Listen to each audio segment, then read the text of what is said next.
Hey guys, and welcome to the Moms and Murder Podcast, a true crime podcast featuring myself, Mandy, and my dear friend, Melissa. Hi, Melissa. Hi, Mandy. How are you?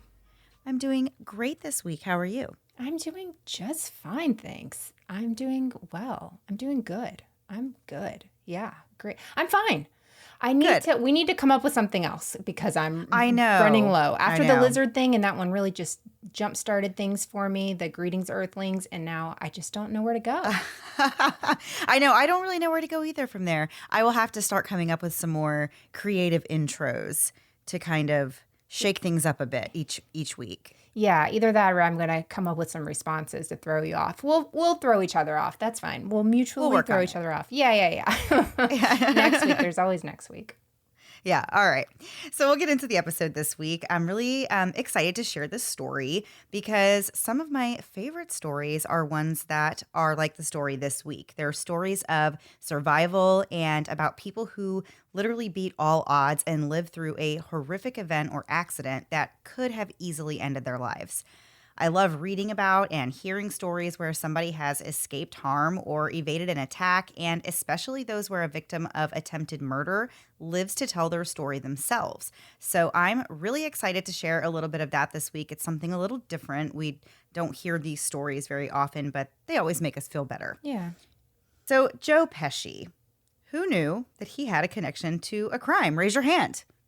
Melissa, I'm assuming that your hand is raised. I'm not. I had no idea. You didn't? I really didn't. I'm so excited. Wow. Yeah. Learn something new every week on Moms and Murder here. Awesome. This is probably the first and maybe only time I've ever taught Melissa anything pop culture-y or about a celebrity. So yeah, very exciting moment here. True. I thought you meant just taught me something. I'm like, no, actually, I learn quite a bit from you all the time. So don't sell yourself short. Well, then there's also probably the Mandys out there that are saying, who even is Joe Pesci? I'm just kidding. I actually did know who he was prior to this. But he is pretty old now. He's 78. So the younger generations maybe wouldn't know who he is. Not really. But he's an American actor who's famous for playing the role of villains and mobsters in several movies in the 80s, 90s, and 2000s. And he was even in the Home Alone movies. Some of his more iconic roles include Goodfellas, which he won an Academy Award for Best Supporting Actor in. A movie called Raging Bull, Casino, The Irishman, Home Alone, as I said, and My Cousin Vinny. So there's some titles for sure that you probably might recognize that he has been in. And we're going to get back to Joe shortly. You'll see kind of why we brought him up. He is part of the story, but like I said, we're getting a little ahead of ourselves. We'll come back to Joe. So Garrett Warren might not be a name that immediately rings a bell for anyone, but if you are a human being who's ever watched movies or TV, then it's likely you've seen his work in popular productions such as Alice in Wonderland, X-Men Apocalypse, Teenage Mutant Ninja Turtles, Dexter, Transformers, and literally so many more that it would take me all day to list them. But believe me when I say you would know dozens of the titles that Garrett has had a role in. And if you're still confused, don't be. Garrett's entire job is to fool you into believing he's someone else. He is a professional stuntman who has worked on some of the biggest sets in Hollywood, performing stunts in some of the most successful movies in recent history, which is such a cool job. I have always wondered how people become a movie stuntman. Like, that's such a cool job. So prior to 1990, though, Garrett was just a regular guy. He lived in Boston, and he moved to LA to help a friend set up a karate school. That's when he got a job as a stunt double for Jeffrey Meek, who was the lead actor on the CBS show The Raven, which was a show about a ninja and ex-Special Forces soldier named Jonathan Raven and all of his adventures. The Raven only got one season, and it ended in 1993, but Garrett continued to find work as a stuntman after that. That year, he was picked to be Dolph Lundgren's double in the movie Joshua Tree. After that, Garrett's career in stunting really took off. In 1994, he was the stuntman in 6 different movies, including Starship Troopers and Double Dragon. In the 2000s, it was Charlie's Angels, Sin City, Mission Impossible 3, and the list goes on and on. In addition to being a stunt performer, Garrett also worked as a stunt coordinator, and later he was the fight coordinator for Transformers and Avatar. In total, he has 116 credits for Whoa. stunt work and 26 acting credits on some of the same projects that he did stunts for, which is just incredible. That's so many movies to be a part of. That's really leaving your mark in Hollywood for sure. So many more than like big actors would even have. Yeah, His definitely. IMDb is really thriving. Definitely. So he was also a 5th-degree black belt in Taekwondo, and he won 3 world martial arts championships. And as part of his work in stunts and acting, he taught martial arts and fight choreography to many celebrities, including The Rock, Jessica Alba, John Travolta, and Jada Pinkett Smith. Whoa. Yeah. So Garrett was also a personal trainer to celebrities Denise Richards, Kate Hudson, Eddie Van Halen, and more. So even if you didn't know who Garrett was or what exactly he did, you've surely enjoyed and been entertained by his work, likely more than once. In the late 90s, Garrett was at a country club with friends when he met Claudia Harrow, a gorgeous former model who was no stranger to the fast-paced Hollywood lifestyle. Her name became known previously when she dated Joe Pesci for several years, and the two got married in 1988. So there aren't a lot of legitimate sources that talk about how Joe and Claudia first met, but many non-legit sources allege that they met at an Easter brunch, which I don't think I've ever heard a meet cute in my life of people meeting at Easter brunch. Right. That's really, Yeah. that's a neat one. Yeah. Yeah. Well, because usually you know everybody who's at Easter brunch because it's people that you're very close with. So That's true. It is kind of a strange, like you wouldn't normally meet someone new at an Easter brunch because why would they be there? Or at a family reunion because Right. you should know them. I'd love to say that didn't happen to a distant cousin of mine, but it did. Oh, no. Continuing. After several years together, the couple had a daughter named Tiffany. Unfortunately, though, this marriage between Joe and Claudia didn't work out, and in 1991, they filed for divorce. The two remained friendly, and Claudia actually even lived in his guest house following the split.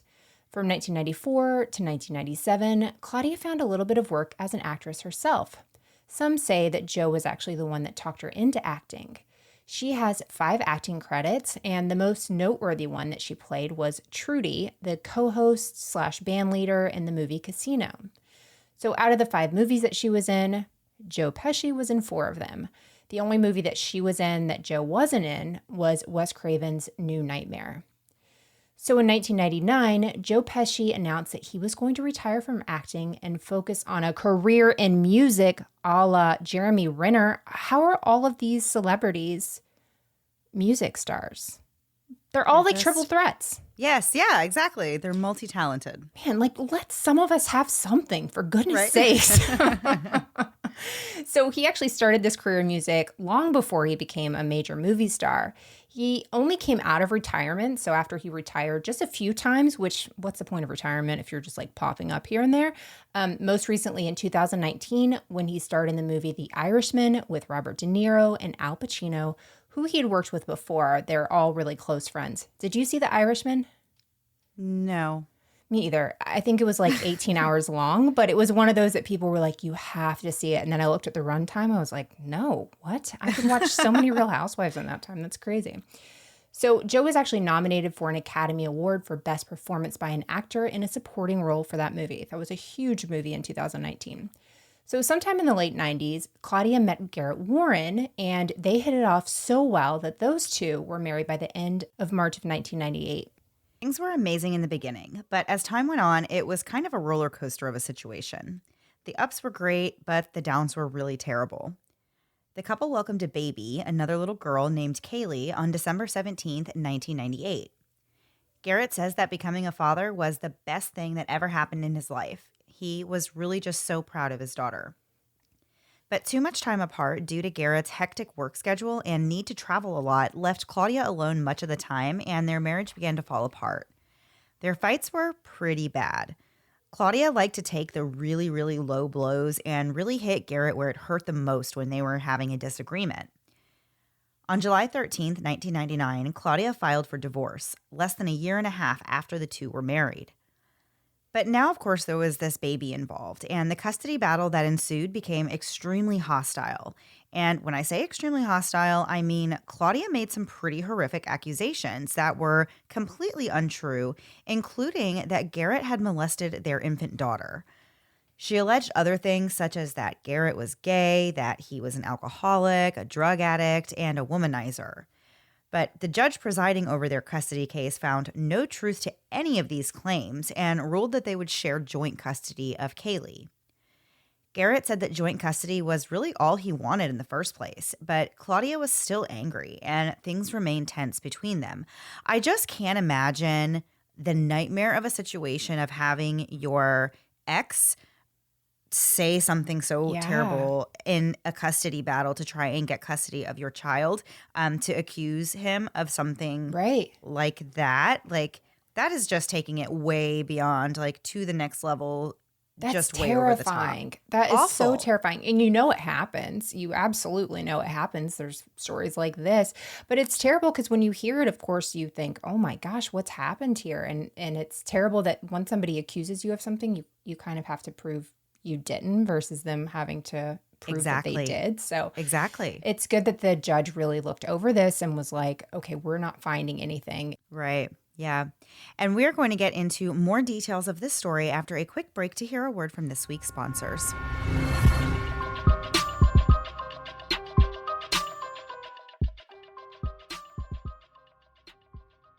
You know that thing when you're stressed out and someone says, don't be stressed, and you think, great, now you've cured me.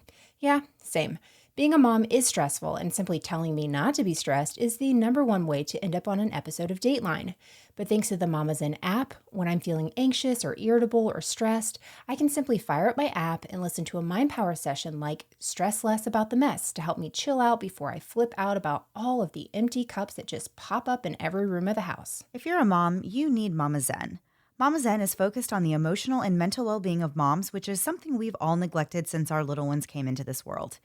Sometimes just wanting to take the time for yourself or your emotional and mental well-being makes you feel guilty. Good news. There are several Mind Power sessions all about releasing you from mom guilt. To get started, you simply download the app, answer a few questions on how you're feeling and what you're struggling with, and boom, you have a personalized program that fits your unique motherhood journey.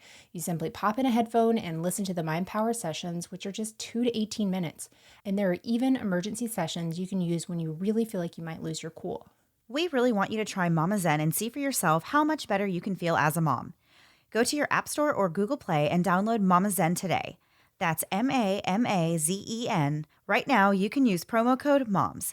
That code will unlock your free trial so you can try Mama Zen for yourself. Mama, your mental and emotional well-being is the most important thing for you, your kids, and your family. Don't postpone it any longer. There are tons of things that can make me tense each and every day, from running into traffic on my way to pick up my kids from school, rushing to get a podcast edited for a Tuesday release time, or simply doing deep lunges I haven't done in a while.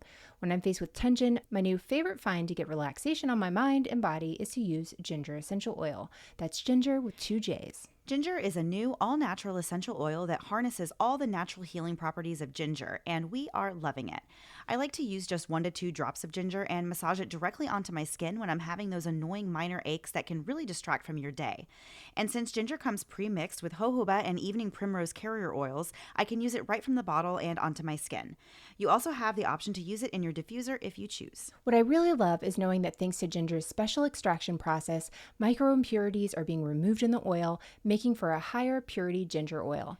What's even better is ginger is eco-friendly as well as cruelty-free, so we can feel really good about using it. Take it from us, you need ginger essential oil too. And right now, we have an amazing deal to get you started. 20% off your first purchase, but you have to go to ginger.us/moms. That's JINJER.us/moms. Don't wait. Ginger with 2 J's.us/moms. And now back to the episode. So before the break, we were discussing this contentious divorce between Claudia and Garrett and this fight for joint custody of their daughter Kaylee. About a month after the judge ruled in their case that there was no truth found in any of Claudia's claims against Garrett, on May 20th, 2000, Garrett and his mother were at home in his Westlake Village home. It was around 8:15 p.m., and Garrett had just put Kaylee down to sleep when the doorbell suddenly rang, and it rang again. This ringing was fast and frantic, as if there was some sort of an emergency. So when Garrett gets to the front door, a man on the other side speaks to him and seemed to be asking him something about this silver Volvo that's parked out front. Garrett had actually recently bought this Volvo around the same time that he and Claudia had been divorced. He actually had picked Kaylee up in the car that very afternoon, and Claudia had made some sort of a comment about it. So Garrett wondered maybe if this man outside had possibly hit the Volvo, and while he's standing on the other side of the door, gathering his thoughts, the man knocks on the door 6 times, prompting Garrett to finally open it so he can look outside at his car and at this man standing on the porch. He has no idea what this guy's saying, but he's incessant and, okay, fine, what is going on? Right. So when Garrett opens the door, he says, quote, "Yeah, this is my car. Did you hit it?" End quote. But instead of a reply, the man unexpectedly lifted a .32 caliber revolver he was holding down by his leg, and with no warning at all, he shoots Garrett in the chest and the neck. Somehow, Garrett doesn't fall or become incapacitated by these shots, and he makes this effort to get back inside the house and close the door. But then a third shot rang out and hit him in the hip, causing him to fall to the ground. Garrett's attacker then enters the house, stands over Garrett, and shoots him in the right eye. Miraculously, Garrett is still alive. Wow. So Garrett's mom, who was 64 years old at the time, heard the shots and came running. The shooter actually fired 2 shots at her, barely missing her head, and then ran to his car and took off. This part of the story is both terrifying and incredible because not only was Garrett, who had just been shot 4 times, including once in the face, not only was he alive, but he was conscious and he was able to call 911 while his mom worked to control his bleeding. So, oh my goodness, I cannot imagine making this 911 call and just having to explain, that this situation has just happened, that I have been shot in the face, I've been shot multiple times, other parts of my body. Somehow I'm still able to call for help. It's just the most chaotic situation I can possibly think of, to have all this going on. And his poor mom is there, just trying to help as best as she can to control the bleeding. But I can't imagine what that must have been like for her. And then she's got her baby granddaughter in the house too. Oh my gosh. And she's been shot at. And she's been shot at. Exactly. So much. It's a lot. It really, really is a lot. It's just incredible to think that Garrett was still alive and that any of this, was going down at this point. So when the police arrived, right away, Garrett told them that Claudia was the only one who would have done this or been behind this, of course. He gave the description of the shooter to the police to the best of his ability, and he said that it was, quote, a stocky male, possibly Italian or Israeli, 5'9" or 5'10", with dark, short hair and a goatee. Garrett was then placed in an ambulance and prepared for transport to the local hospital. Before they took him, his mom told him that she wanted him to really fight and that he better not die, and he said whenever he heard his mom say that, he just decided that he was really going to fight for his life. Of course, he has to go in for surgery now because he's been shot and they don't know the extent of his injuries. And so, yeah, it's just, oh my gosh, just a heart-wrenching story. Yeah. Truly, truly. So Garrett was taken to Northridge Hospital Medical Center, and he, as I said, was suffering from multiple gunshot wounds as well as a broken jaw, and he was taken in for surgery. When Garrett woke up, he was horrified to realize that his right eye had been what he called ripped apart. He later told Nancy Grace that when this first happened and he first woke up, he could still see some things out of his eye, but he said that it was like looking through a stained glass window, which made it seem like all of this was just some kind of a nightmare or a dream that he was living through. His eye eventually did have to be completely removed, and his face was rebuilt with metal. And so Garrett started wearing an eye patch after that, and he still does to this day. He later said that this was such a surreal experience for him, as a stuntman, because he has done these things, in movies numerous times. He's a stunt guy. And now here he was actually being shot in real life. And it was just, of course, nothing like what it is in the movies. Right. But it was just, he said it was just really surreal because to realize that this wasn't a movie set, that this was real life, that this was happening. Officers immediately went to speak with Claudia on the very same night of the shooting. And of course, she said she had nothing to do with it and even gave the police an alibi. The police actually didn't believe Claudia was involved after they spoke with her. And eventually, Garrett started to believe that maybe it wasn't Claudia after all. he really trusted the police when they said that they spoke with her, they checked her out, and there was no way that it could be her. So he tried to move on and just let the police do their job in trying to find another suspect. Oh, wow. So the investigation shifted into other directions. Officers wanted to know if maybe Garrett had any bad business transactions recently or even any road rage incidents. They were really looking for anything. But for 2 years, all they got were red herrings and false leads.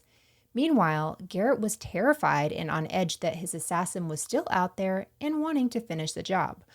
He started to add a bulletproof vest to his undergarment wardrobe and actually installed pressure-sensitive plates around the perimeter of his property to alert him if anyone breached his safe haven. He even did little things like putting scotch tape on his car door and gas caps so he would know if someone had tampered with the car or the tape.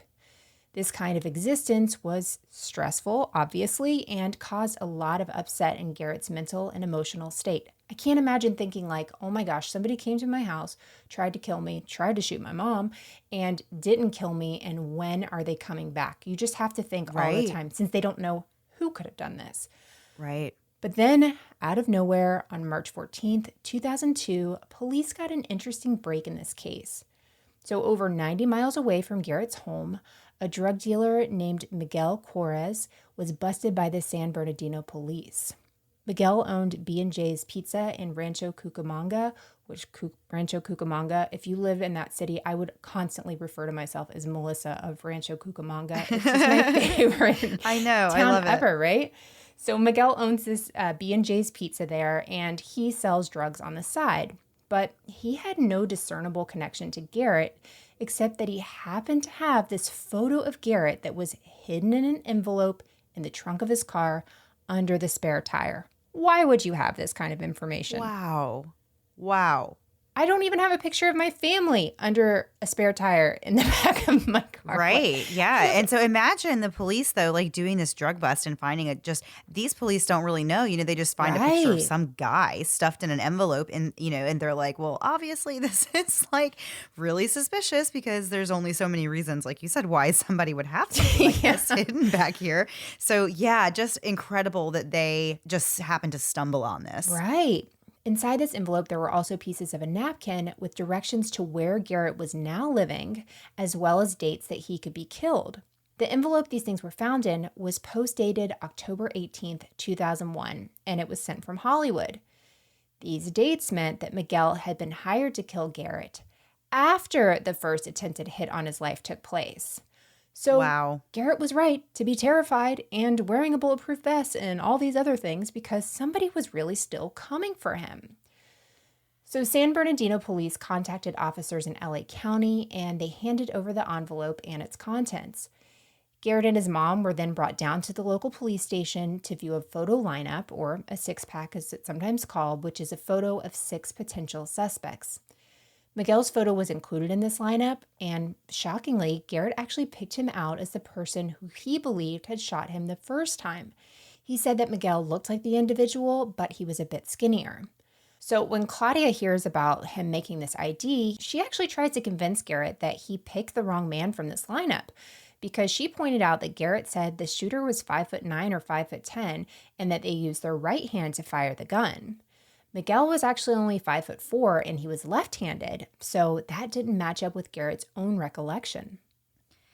On November 25th, 2003, officers brought Garrett back in for a live lineup, and Garrett once again picked Miguel out of the bunch and said that although he had lost weight and had gray hair now, Miguel was definitely the one.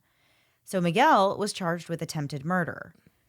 Which is also incredible to me that based on just like the guy being like, yeah, that's the guy, like they charged him with attempted murder. That's because we'll hear some stories where it's like, oh, we have fingerprints, we have DNA, we have everything. And they're like, we don't have enough. Yeah. Yeah. There's like sometimes it feels like sometimes there's no rhyme or reason, but it really is the department that's choosing this, the police officers, the prosecution, who's on the case as to where it goes. Right. So on December 22nd, 2003, Miguel's preliminary hearing was held and multiple witnesses testified that he was working at his restaurant on the night Garrett was shot.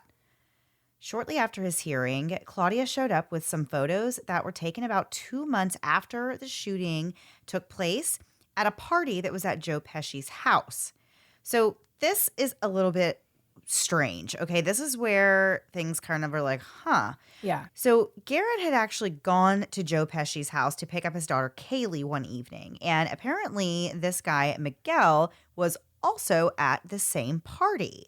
So not only that, but Claudia, I guess, was taking photos, and she had photos where there was Miguel and Garrett in the same picture 2 months after the attempted murder. Whoa. Yeah. So these photos, of course, were given to investigators, and they determined that Miguel was not the man who shot Garrett a couple of years earlier, but they still thought that Garrett did know the person who shot him. I just think all of this is so crazy, right? So, like, they have Right. this guy, Miguel. He picks him out of the lineup. And then also it kind of makes you wonder, like, did he pick him out of the lineup at this point? Because the face was familiar because he Right. had seen him at this party. And maybe he didn't, of course, if you just see somebody one time and don't think about them again, maybe if you see them again like months later, you'll be like, I think I've seen this face Right. before. I've seen this person before. So you can kind of see how he would be like, yeah, I think that could be the guy Right. out of all these people that you're showing me, because he actually had seen this person's face before, Right. just not when he thought he did. So I thought that was kind of interesting too. Yeah. So in early January 2004, another photo lineup was curated for Garrett to look at. This time, he picked a different man who had thicker neck hair and a heavier set face. Although Garrett had pointed this man out, the police believed that he also was not the killer. And they went back to Miguel and asked if he'd be willing to cooperate with them. And he did. And we're going to get into what happened next after one last break to hear a word from this week's sponsors.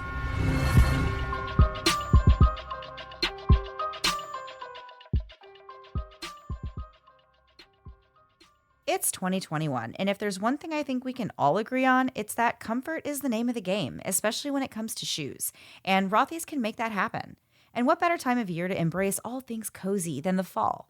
And we know nothing says fall like soft, plush merino wool, and for the third year in a row, Rothy's is actually launching an exclusive autumn collection that features washable merino wool styles. They come in an amazing variety of colors, patterns, and styles, plus they're incredibly comfortable, cozy, and, did we mention, they are washable, 100% machine washable. And Rothy's has more than just women's shoes now, thanks to their new men's line that includes durable and washable men's sneakers and men's driving loafers. My husband is a total flip-flop guy, but he knows how much I love my steel gray Rothy's tennis shoes, so I've actually convinced him to get a pair of Rothy's for himself. Mine have held up now for over 3 years, so I feel great buying him a pair of shoes that I know he will love long term. Pop Sugar recently named Rothy's one of the most comfortable and cute flats you'll never tire of wearing, and they aren't kidding. I love my Rothy's, and they're still my go-to even after having them for several years. To help you welcome fall season in style, Rothy's is doing something special. That's right, they gave us the chance to share this super rare opportunity with our listeners for a limited time. Right now, you can get $20 off your first purchase at rothys.com/moms. That's ROTHYS.com/moms. Head to rothys.com/moms to find your new favorites today. There's never been a better time to take care of yourself than now. Whether something in your life is interfering with your happiness or preventing you from achieving your goals, the licensed professional therapists with BetterHelp want to help you become the best you this year. BetterHelp is professional counseling that you can do right from the comfort of your home through weekly video or phone sessions. I've used BetterHelp over the past few years, and I can't tell you what a relief it is just to get all my thoughts out to a professional without ever having to leave the house.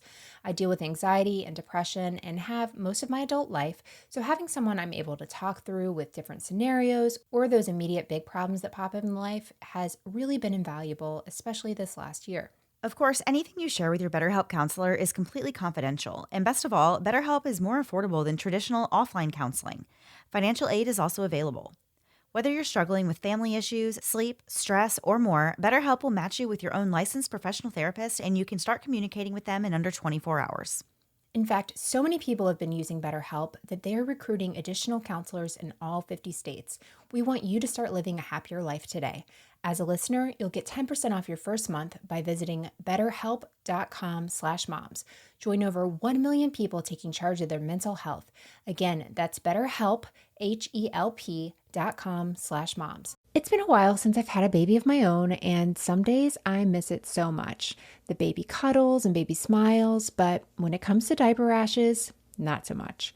I remember the first time my oldest had a diaper rash, I was really devastated. Here's this tiny thing totally dependent on me, and now she's fussy and obviously uncomfortable, and I'm supposed to have the answers. Well, with time and treatment, it went away, but what I really wanted was to avoid it altogether. And now, baby butts rejoice. New Huggies Skin Essentials are here, a brand new dermatologist-approved line of diapers, wipes, and pull-ups training pants, all designed with baby's sensitive skin in mind. The wipes are thick and have zero harsh ingredients for a great, gentle clean. Pull-Up Skin Essentials has got your big kid covered too, with a training pant that's ultra soft and breathable to help protect sensitive skin throughout potty training. Whether you're a first-time parent or a seasoned pro, make it easy on yourself and your baby with Huggies. Learn more at Huggies.com.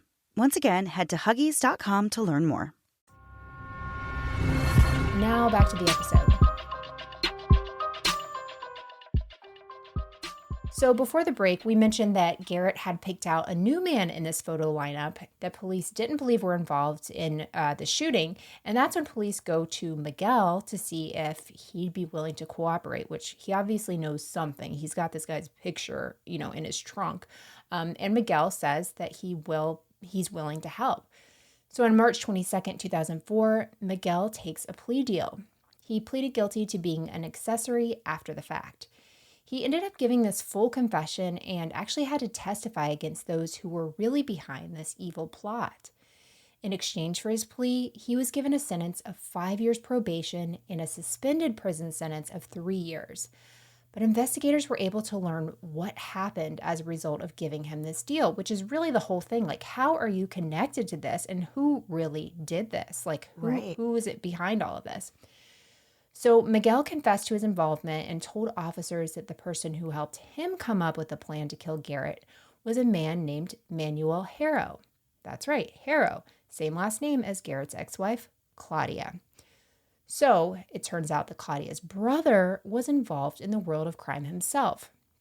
He had also worked with Miguel at the pizza place at one time, but they actually knew each other through their drug dealing since about 1996 or 1997. Miguel also handed over this other letter that he was given by Claudia. And on this letter, it lists the days that Garrett has custody of their daughter. So specifically, part of this letter reads, "Not Wednesday or Saturday, my daughter is with him." So she doesn't want her daughter to see this happen. And Miguel tells the police that he was never the hitman at all, but that he had actually contacted another man named Jorge Hernandez to actually carry out this shooting.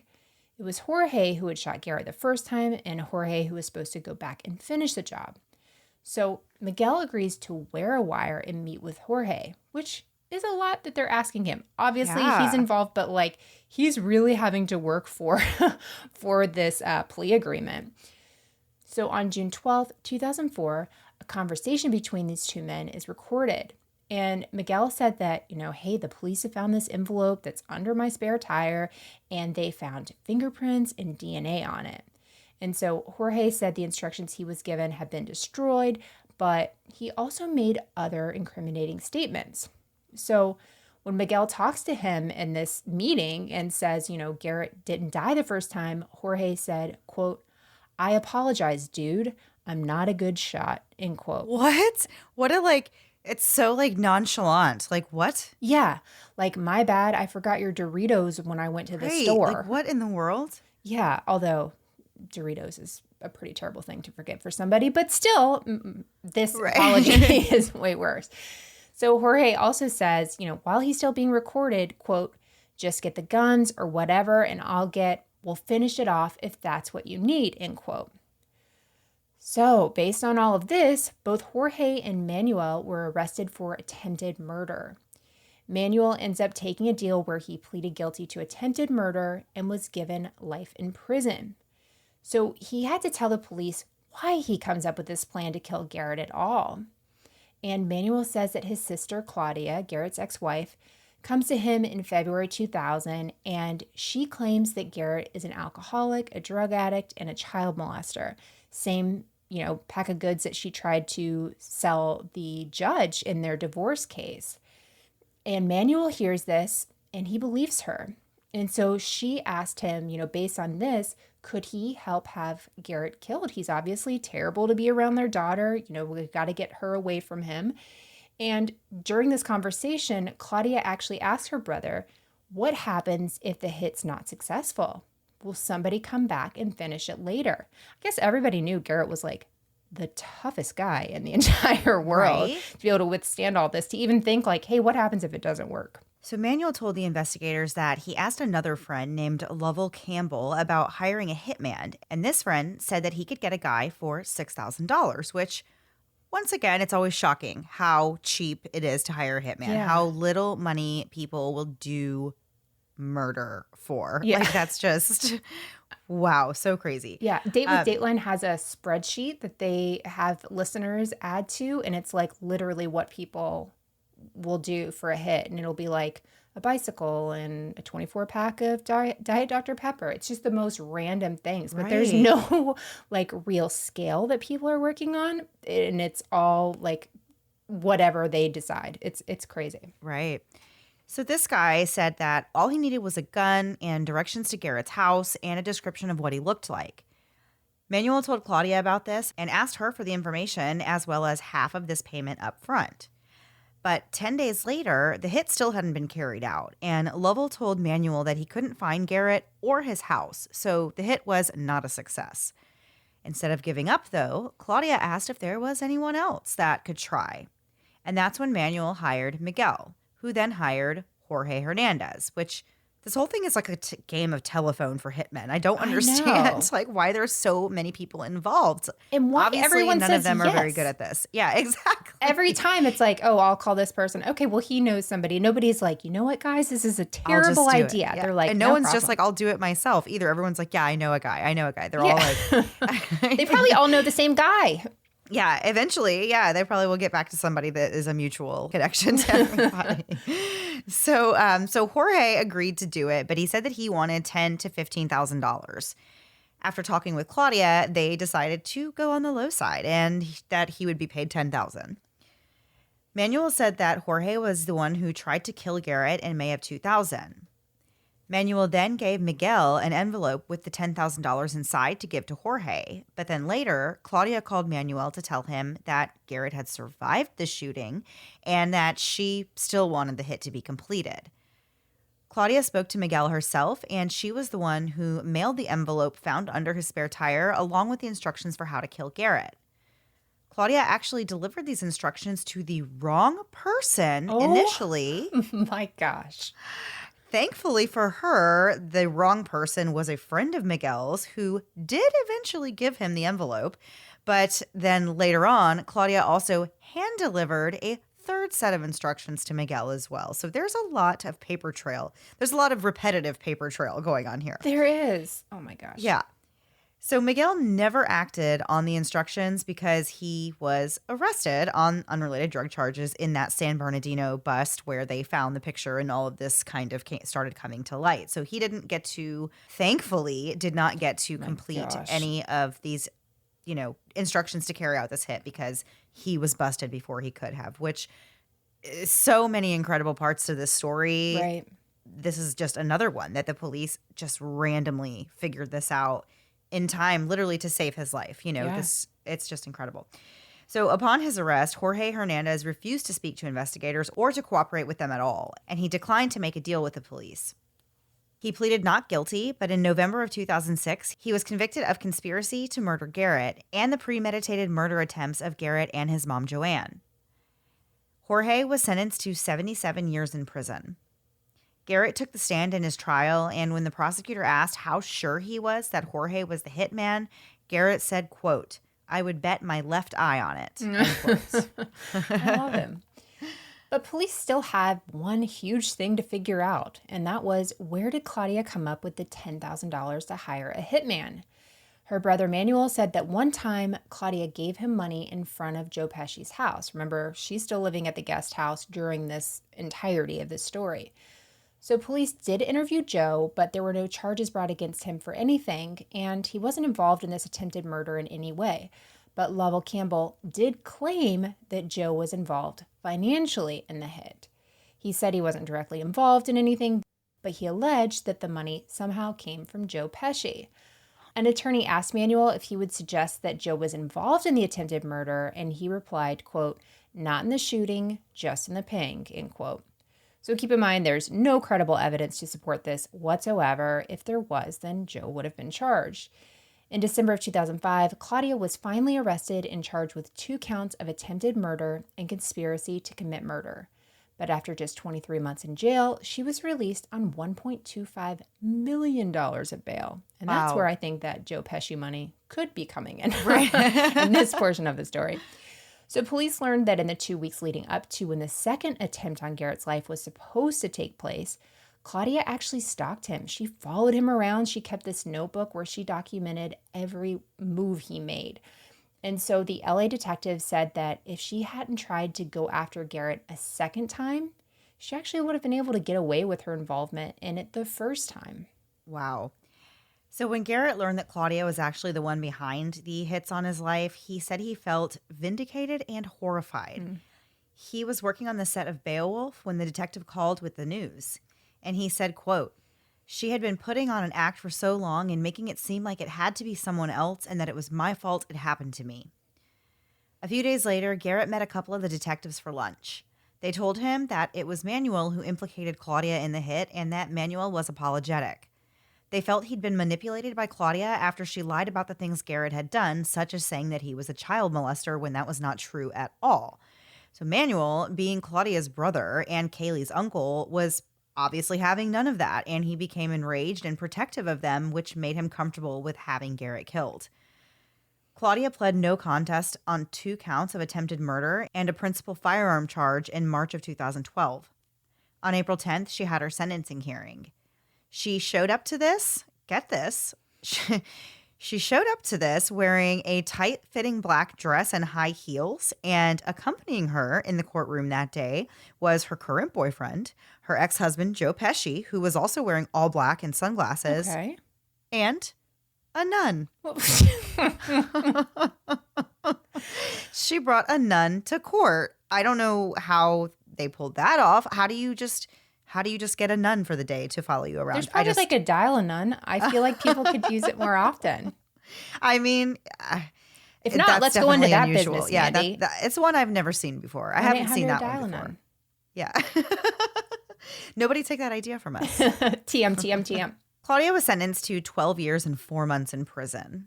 As she was escorted out of the courtroom, the people that came with her cried out, "We love you, we love you." Including the nun, I guess. I don't know. She got paid extra. That was like the tip part of it. She went for a 25% tip and got that nun to say, "I love you." Yeah. So Joe Pesci left the courtroom in a hurry. He was visibly upset after the whole ordeal. LA County Deputy District Attorney Michelle Hannessy told the Daily Beast, quote, "Garrett's success is the best revenge. He has gone on to be hugely successful in Hollywood, and she is going to prison," end quote. Garrett was eventually awarded full custody of his daughter, Kaylee. In the early 2000s, he married a woman named Issa, and the two of them had 3 more children together. Unfortunately, Issa filed for divorce in 2012, but Garrett soon met a new woman named Madison, and the two are now currently engaged.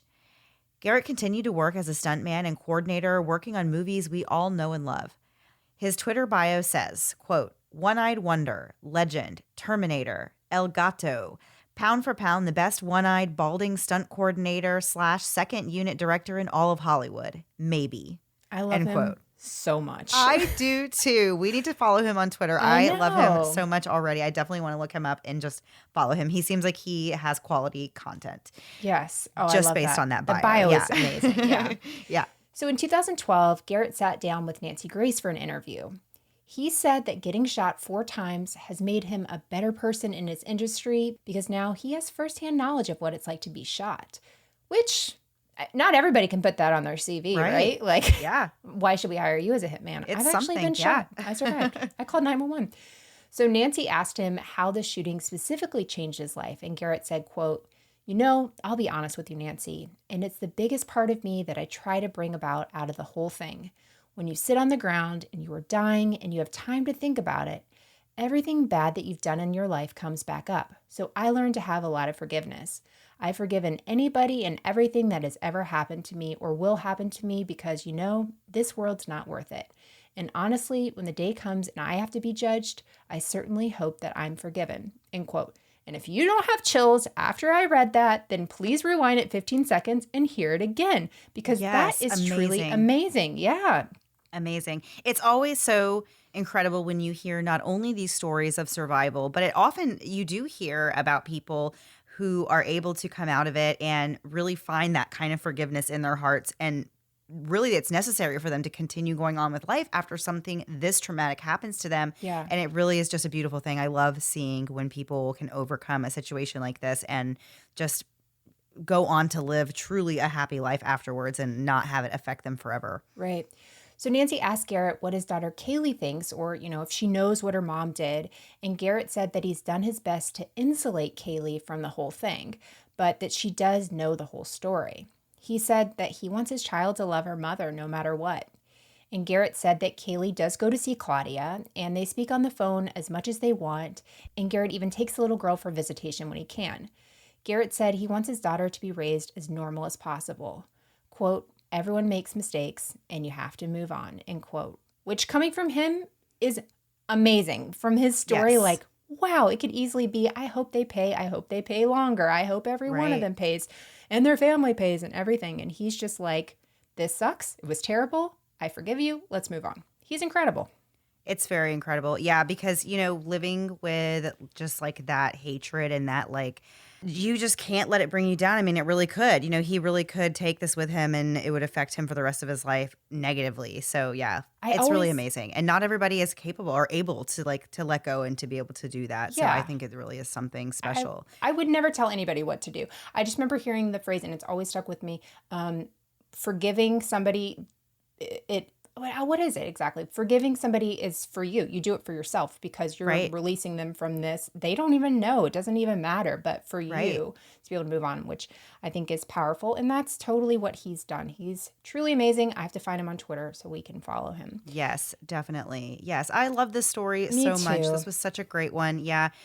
So hope you guys enjoyed this episode. So before we get out of here, we're going to do a little last thing before we go. Shakalaka. It's a shakalaka to you. Here we go. So this week we talked a little about Joe Pesci. I looked up some facts on Home Alone. And Mandy, I'm just going to ask you some questions. You can answer them. I think you'll do quite well on this. Oh, do you? I mean, I don't know. Have you ever seen Home Alone? Full disclosure, I have never watched the movie. No. This is... Let's wrap it up. Let's just finish it. Let's call it a day. I have seen parts of it. It's been on. My children have watched it, but I literally have never, even when I was a child, I never sat down and watched Home Alone. Honestly, are there just sections of your life you've forgotten, maybe? Is it possible you were in a small coma for 15 years? Let's just see what you have. Let's see what you have. Here we go. See how embarrassing Ready? This can get. No, I mean, honestly, it doesn't matter if you've seen it or not for these, but that was a revelation. Okay. First of all, how long did it take John Hughes to write Home Alone? Was it 9 days, 9 weeks, or 9 months? 9 days. Nice job. It was 9 days. He was planning this trip to Europe, and he was freaking out and trying to figure out, what to pack. And he was like, oh, I need to remember to pack the kids. And that literally triggered him to write this movie. Wow. Right? That's cool. Yeah, that's awesome. So who was production originally wanting for the role of Harry, which, by the way, Harry is a guy in this movie. Joe Pesci is who played him, but who did they want originally to play this character? Was it Robert Redford, Robert De Niro, or Robert Blake? Robert De Niro. Nice job, Mandy. You're doing great. Yeah. I only have 2 more, so you're doing really well. Okay. So how long was Home Alone the highest grossing domestic live action comedy, which is a category? 7 years, 17, or 27? You know what? Home Alone is really popular. I'm going to say 27. You are right, but I love that you say Home Alone is really popular. For the others, not for you. Oh my gosh. Yeah, so it ends its I am run. aware that it's a big deal. No, I know there's some movies that just like are totally out of my scope. Like My Cousin Vinny is one that I've always meant to watch and I haven't, and now I'm Right. like, I don't know if I want to watch it. Right. So it's like And if past you it. haven't now, right? And that's like me. Like I'm like, if I haven't watched Home Alone by now, like what are the odds that I'm ever going to? I don't know. I do think it could maybe be a goal for you this year. I did your cranberry sauce last year. You can It's do a Christmas movie, right? Yeah, you can do. Okay. Oh my gosh. I'm gonna do it. I'm gonna I do it took my this year. glasses off. I can't take anymore. All right, We're gonna last do one. it as a family. I decided. Your family's apparently already been doing it. They'll invite you this year. Okay, last one. So what conspiracy theory do some people actually think gains credence from Home Alone? Like they think actually was part of Home Alone. They've like, let me just say them. Do you think it was lizard people that could have been found in Home Alone, the Illuminati, or Elvis still being alive? Elvis still being alive. Mandy, you got 100% on a movie you've never No seen. way. Yeah, there's No this way. clip. Well, spoiler alert for you. Whenever the mom goes up to the desk and is like, "I need a flight," and John Candy's behind her, there's a guy standing next to them that supposedly looks like Elvis. But I watched the clip today, and I have truly no idea where people came up with it. I think I have seen this part of the movie. So help me. Of course, you've seen this part of the movie, but yeah. So 100%, Mandy. That's the best one you've ever done. That's amazing. I feel really good about myself. I'm really happy for you because wow. All right. Well, that is all I have. Okay. All right. That's all I have too. All right, guys. We will be back next week. Same time, same place, new story. Have a great week. Bye. Thanks so much for listening to the Moms and Murder podcast. Make sure to check back with us next week for a new episode. You can also find us at momsandmurder.com, where you can connect with us via social media. Please make sure you subscribe and give us 5 stars, because giving us 4 stars would be a crime. Thanks so much.